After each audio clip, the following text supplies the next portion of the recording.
And you even have the idea of meditation and hermitage, that idea that Yoda isolates himself onto Dagobah. He takes himself off to one small area. He simply lives a pure and hermit-like existence in the same way.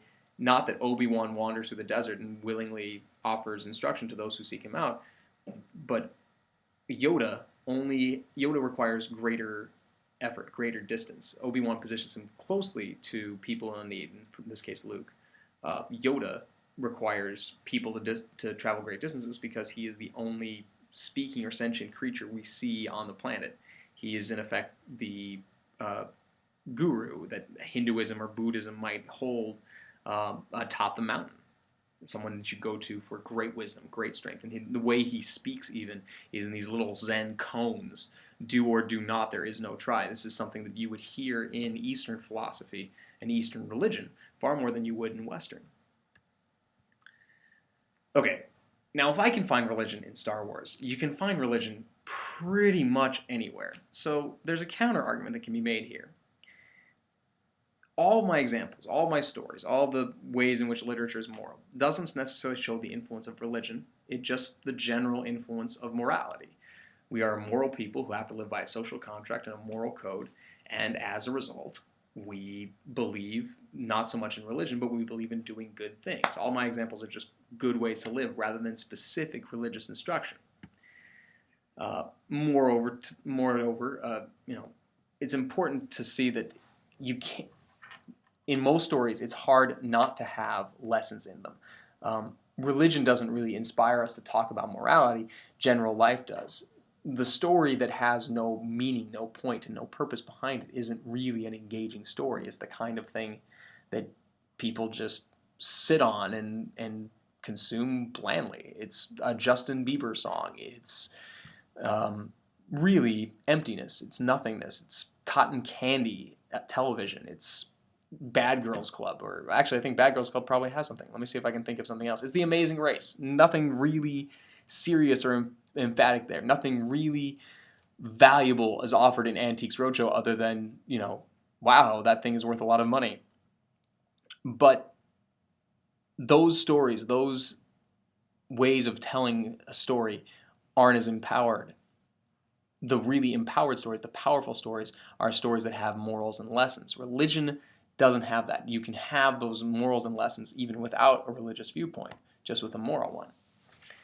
And I think that's fair. I can't deny that is a fair argument. But it's also a chicken or the egg argument. You're saying that people aren't informed by religion, they're just informed by their sense of morality. But where does their sense of morality come from? Does it come perhaps from the religious teachings that their parents or grandparents passed on to them? We don't really know whether or not an author has subscribed to a particularly religious viewpoint unless we're told specifically that they do. We don't know precisely whether they are inspired to confirm what their parents have said or to change and to offer a different perspective. Perhaps they were raised in an intolerant household and raise a tolerant one because they've converted to religion. Perhaps they were raised in an intolerant religious household and convert to an atheistic tolerant one. You don't know. It's a chicken or the egg argument. The basic lessons and stories that we hear when we're young are often presented to most of us through a religious lens. And therefore, our morality is based on religion, whether we continue to subscribe to it or not. I can't say for certain that that's true of every writer, but it's just certainly true of many. And in terms of talking about how it's difficult not to have positive lessons or moral lessons in stories, it's worth noting that as time has gone on, we've increasingly had anti-heroes and cynicism pervading our literature.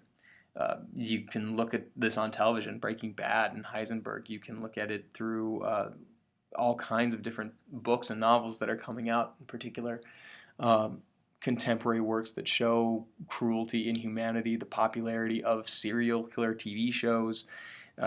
All of these things talk about the darkness, the cynicism that's become a stronger artistic expression.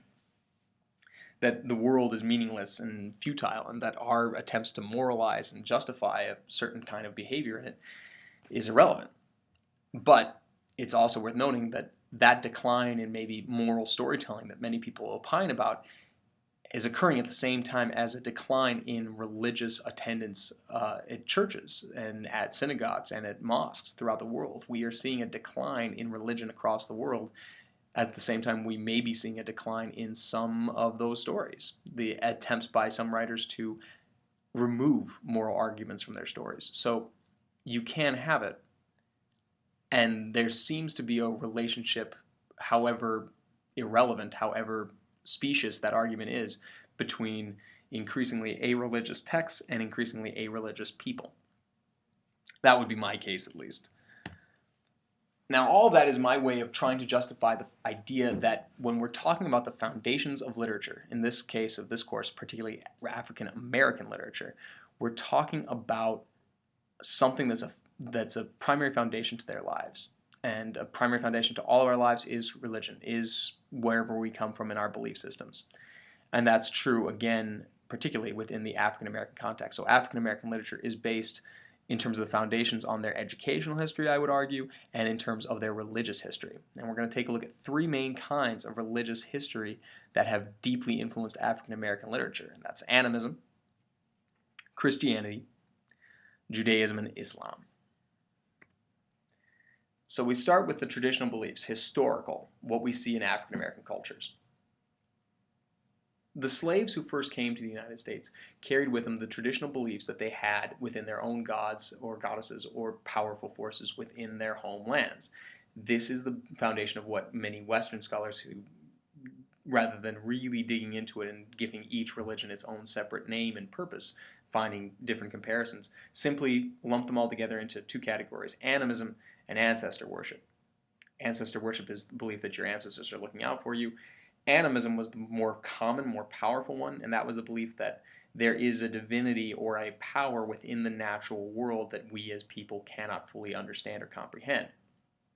This is where you see many traditional African faiths create gods out of animal beings, spider gods, tiger gods, monkey gods. You see those sorts of things arise naturally out of it as a way to try to tell the story of the natural world and tell the story of faith at the same time.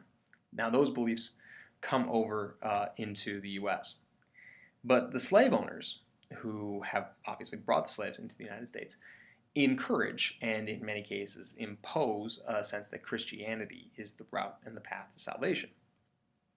As a result, Christianity becomes the dominant form of religion within America.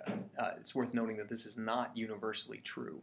Down in Brazil and throughout most of the Caribbean, the slave owners did not preach Christianity to their slaves.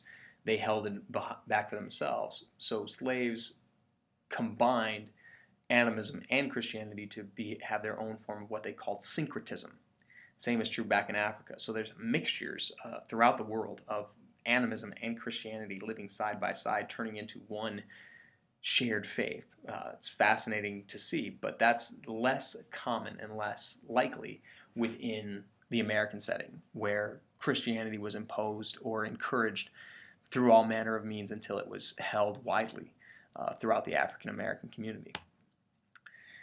But recently, particularly in the 21st century, in the 20th and 21st century, we're dealing more with individuals searching out other expressions of faith. And this is where the Nation of Islam, founded by Elijah Muhammad, who's pictured at left, really comes into power, really comes into play, because there's another expression for people who fall out of belief in their faith, just as people fall out of belief in their faith throughout history in different areas and different eras in Europe and Asia, everywhere else. As African Americans gradually remove themselves from a purely Christian mindset, they need to find other expressions. And this is where the Nation of Islam, which claims to be a Muslim faith, this is where traditional Islam, this is where Judaism all begin to gain further membership within the African American community.